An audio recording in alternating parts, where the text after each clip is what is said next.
நாகர்கோவிலிருந்து மூணாருக்கு சுற்றுலா வந்த கல்லூரி மாணவர்களின் பேருந்து ஓட்டுநரின் கட்டுப்பாட்டை இழந்து வளைவில் தலைக்குப்புற கவிழ்ந்து விபத்துக்கு உள்ளானதில் 2 பேர் உயிரிழந்தனர். இது தொடர்பான கூடுதல் தகவல்களை தருகிறார் செய்தியாளர் பிரபாகர். வணக்கம். இது குறித்தான முழு விவரங்களையும் பதிவு பண்ணலாம். வணக்கம் மேடம். நாகர்கோவில் ஸ்காட் கிறிஸ்டியன் கல்லூரியிலிருந்து 10 பெண்கள் அடங்கிய 37 மாணவர்கள் நேற்றிரவு நாகர்கோவிலிருந்து மூணாருக்கு சுற்றுலா வந்துள்ளனர்.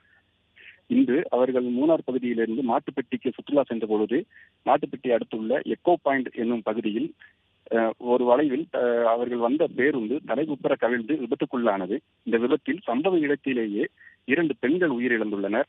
மேலும் பலத்த காயமடைந்தவர்களை அங்கிருந்த வாகன ஓட்டுநர்கள் மற்றும் பொதுமக்கள் உட்பட அனைவரும் மீட்டு உள்ள தனியார் மருத்துவமனையில் சிகிச்சைக்காக அனுமதிக்கப்பட்டுள்ளனர். பலத்த காயமடைந்தவர்களை இங்கிருந்து, அதாவது மூணாரிலிருந்து தேனி, கானாவிளக்கு மற்றும் கோட்டயம் அரசு மருத்துவக் கல்லூரி மருத்துவமனைகளுக்கு மாற்றப்பட்டு உயர் சிகிச்சைக்காக அனுப்பி வைக்கப்பட உள்ளனர்.